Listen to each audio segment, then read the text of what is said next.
What if I told you that the person celebrating your success right now is secretly planning to steal the very source of it?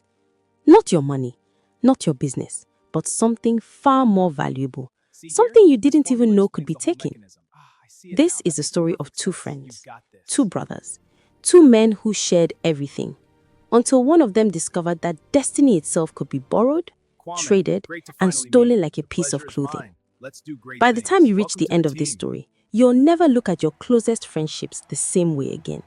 And you'll understand why our ancestors warned us.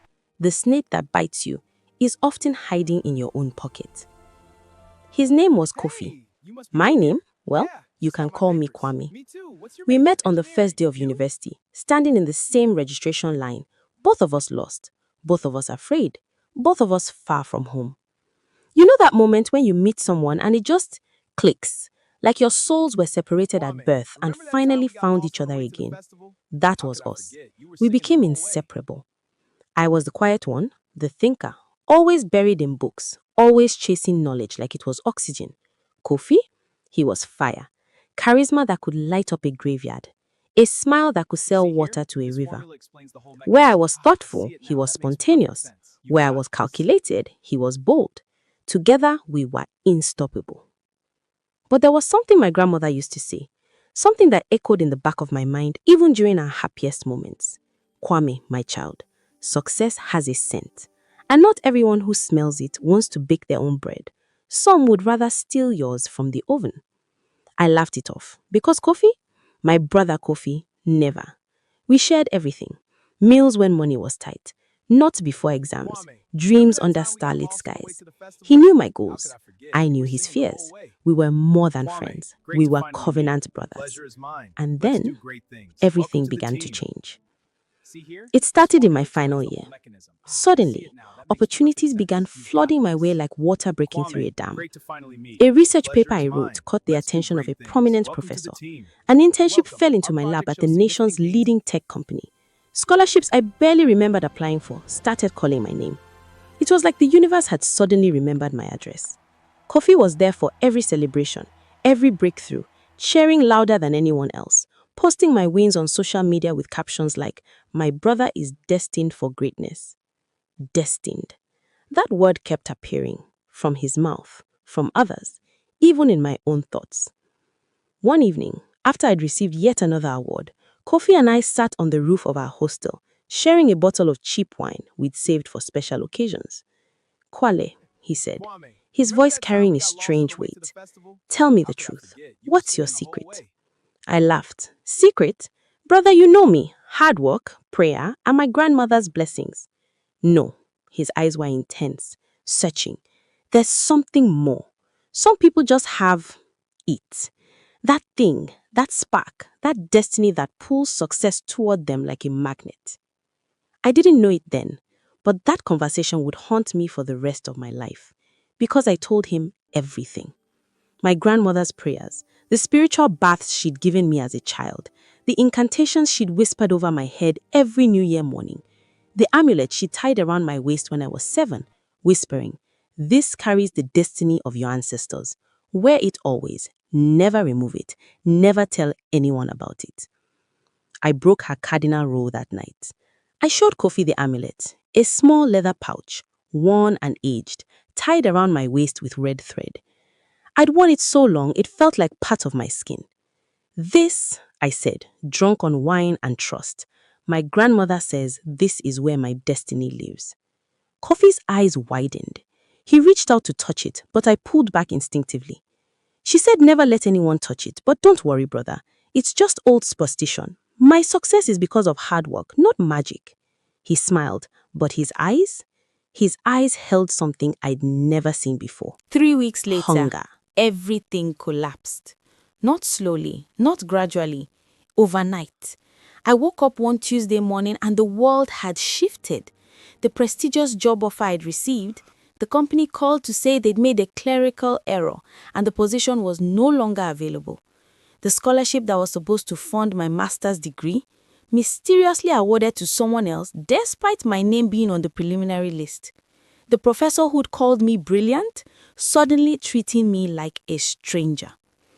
One by one, every door that had opened slammed shut in my face with violent force. But the truly terrifying part, it wasn't just about losing opportunities, it was deeper, more sinister. I couldn't think clearly anymore. My mind, once sharp as a razor, felt clouded, heavy, confused. I'd sit down to write and the words wouldn't come. I'd enter a room and forget why I was there. My confidence, once unshakable, crumbled like ancient clay. I was becoming invisible, a ghost in my own life.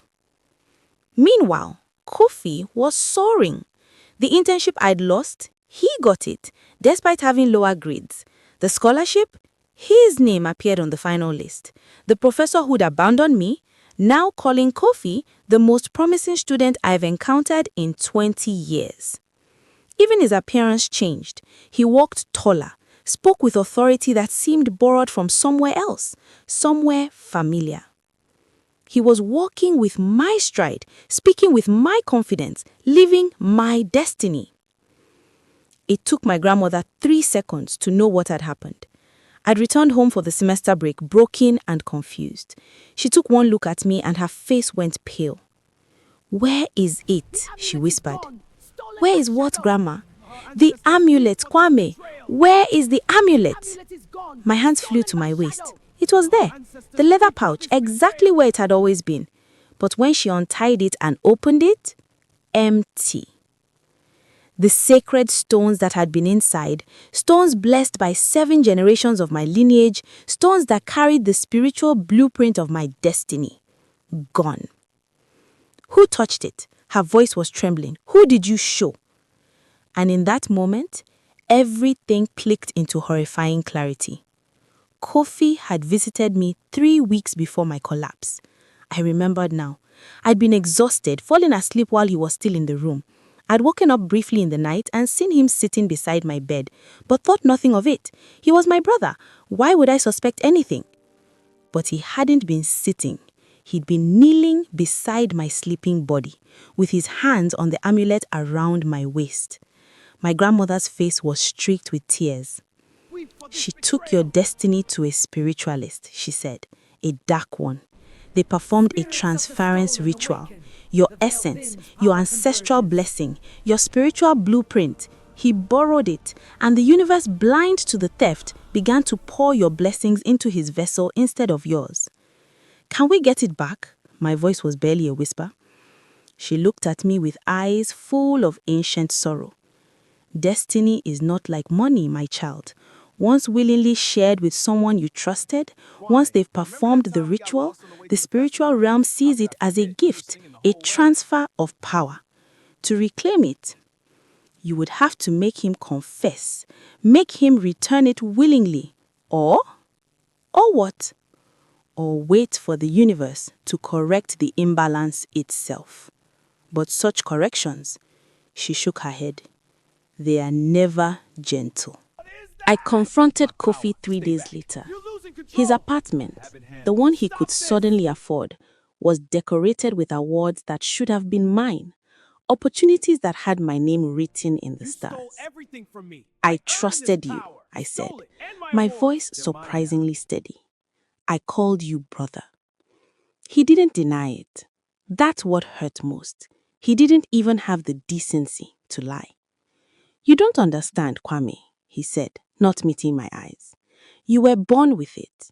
I had to fight for scraps my whole life. You had destiny handed to you. I just leveled the playing field." "Leveled?" The word exploded from my throat. "You didn't level anything. You stole my life." "I borrowed it," he corrected, finally looking at me. "The spiritualist said it's temporary, just until I establish myself. Then it will return to you naturally." "That's a lie and you know it." He shrugged. "Maybe, but what will you do? Who will believe you that I stole your destiny? You'll sound insane." Ominous, foreboding. He was right. I had no proof, no way to fight back. I left his apartment broken, defeated, spiritually gutted. But my grandmother's words echoed. The universe corrects imbalances. never gently. 3 months later, I received the call. Kofi was in the hospital. He collapsed during a major presentation, the very presentation that was supposed to secure his future. The doctors couldn't explain it. His body was shutting down, not from disease, from something else, something they couldn't name. When I visited him, I barely recognized the man in the bed. His skin was gray, his eyes sunken. He looked like he'd aged 20 years in 3 months. "It's eating me alive," he whispered. "The destiny, it doesn't fit. It's like wearing someone else's skin. It's rejecting me." "Good," I said coldly. "Please, Kwame, I'm sorry. Take it back. I want to return it." But here's the terrible truth I'd learned from my grandmother. Stolen destiny can be returned, but the thief pays a price. The universe demands balance. Kofi didn't die, but he never recovered. His mind remained sharp enough to remember everything he'd lost, everything he'd stolen, but his body and spirit were permanently scarred by carrying a destiny that wasn't his. As for me, slowly, painfully, my path began to clear again. Opportunities returned. Clarity came back. Not all at once. The universe heals its wounds slowly. But I was free. So, here's what I learned and what I need you to understand with every fiber of your being. Your destiny is not merchandise. It cannot be borrowed, rented, or shared like a textbook. The people closest to you can see your light, and not everyone who sees it wants to celebrate it.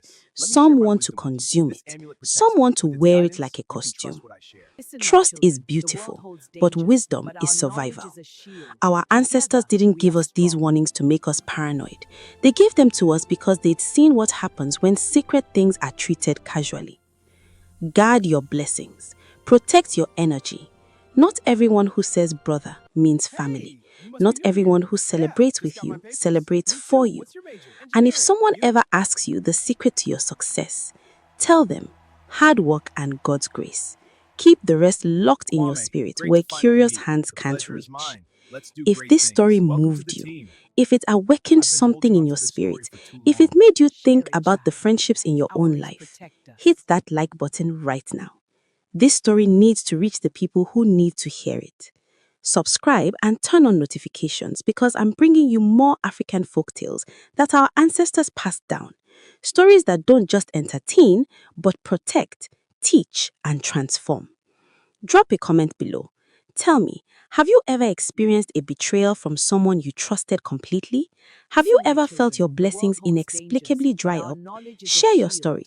This community is here for you. And type more African folktales if you want me to continue this series. Your engagement tells me you're ready for the deep wisdom our ancestors left us.